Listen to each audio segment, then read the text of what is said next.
Today we're studying the law of cosine. So first, let's write it down. It's c squared equals a squared plus b squared minus 2ab cosine c. Notice how it's very similar to the Pythagorean theorem. And I want you to notice that these are always going to match. Notice how it's lowercase c and that's uppercase c. So those are going to match.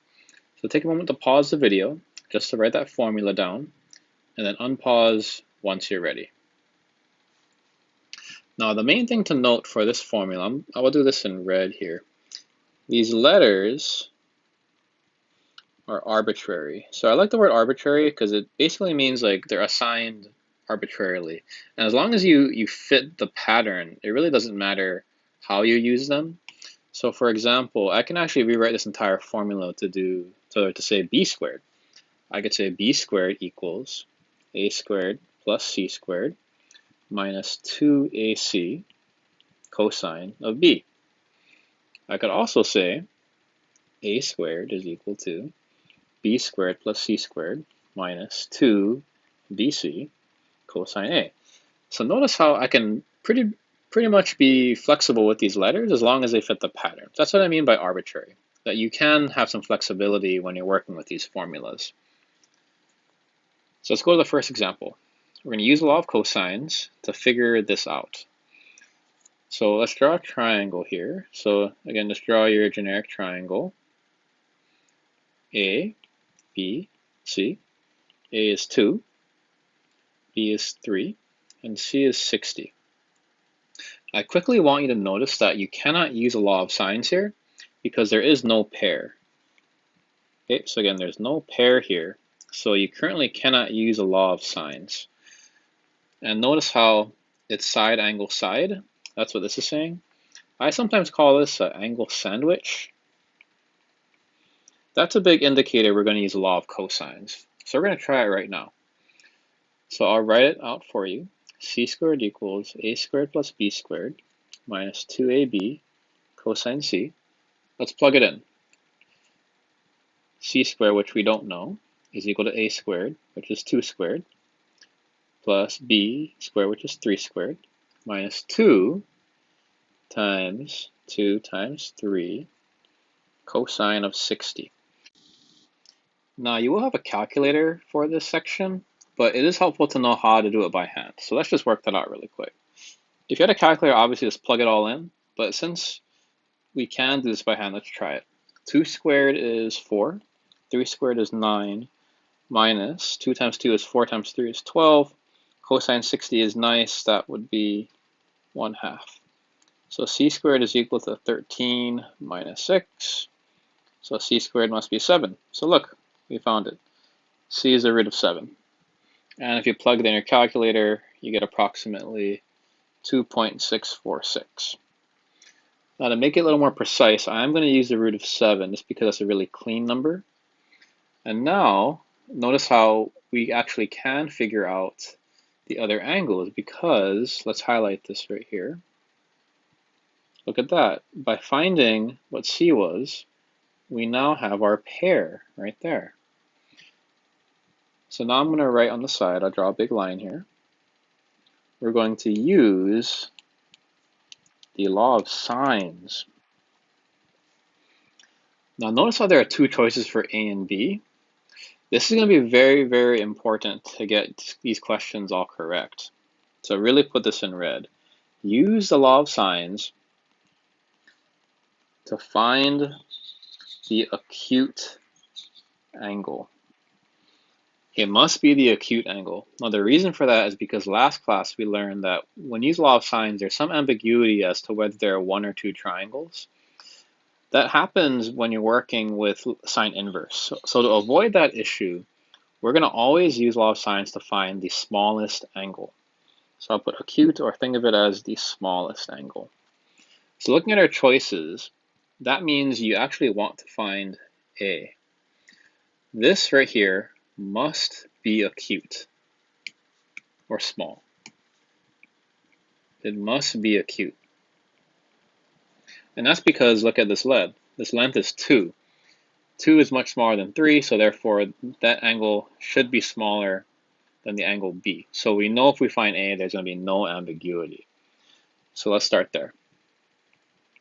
Sine of A over 2, that is equal to sine of 60 over root of 7. Let's multiply by 2. So sine of A is equal to 2 sine 60 over root of 7. We're going to sine inverse this, and we get A is equal to 40.9 degrees. Now remember, last class we always did the or 180 minus this answer, but we're going to deny this. There's no need to do this because we know the angle must be acute. It must be small because look at the triangle. It has to be a small angle. So by doing that, we avoid that need to do that 180 minus the angle to check anything. So I'm going to fill that in now.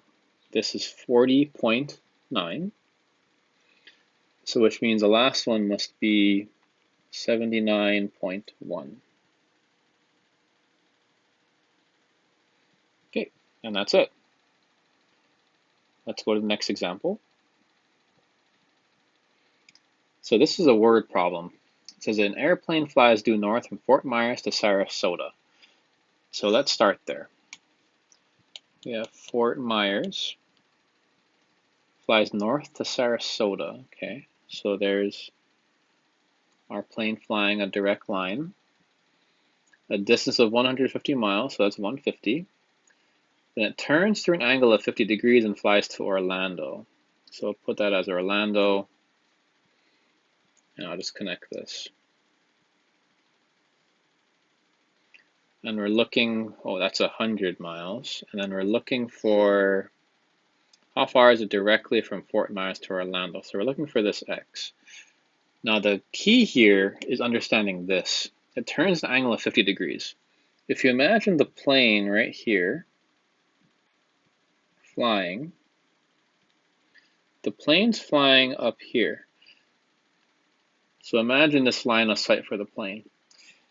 That would mean if it turns 50 degrees, that 50 degrees is actually right here. It's actually the exterior angle of the triangle. That's 50. Get rid of that.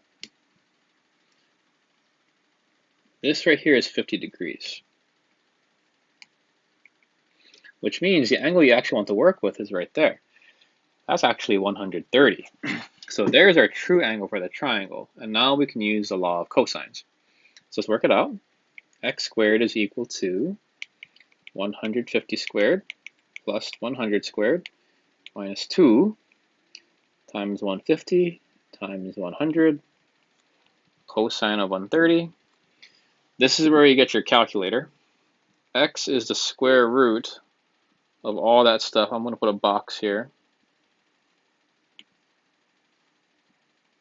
Put a big box. And you get the answer. X is 227.56 miles. There it is. Okay, now B is kind of a cool one. I just throw that in so there's some application. What bearing should the pilot use to fly directly from Fort Myers to Orlando? So this idea of bearing, I'll put a note here. Bearing. It relies on this basic understanding of north, west, east, and south. And bearing is what people, like if you're flying a plane, you kind of use bearing to talk about like how we're navigating.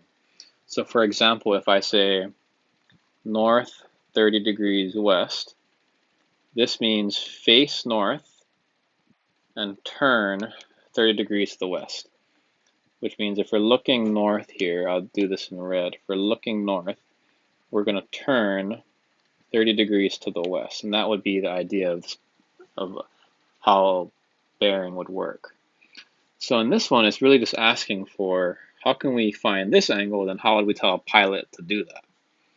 So to find that angle, let's just use what we've been doing. Use law of sines. We have our pair. We're going to do sine of 130 over 227.56. That should equal this angle, this Fort Myers angle. So I'll put sine of, I'll call that like FM, and that corresponds to 100. Let's multiply by 100. So sine of the Fort Myers angle, FM, that's equal to 100 sine 130 over 227.56.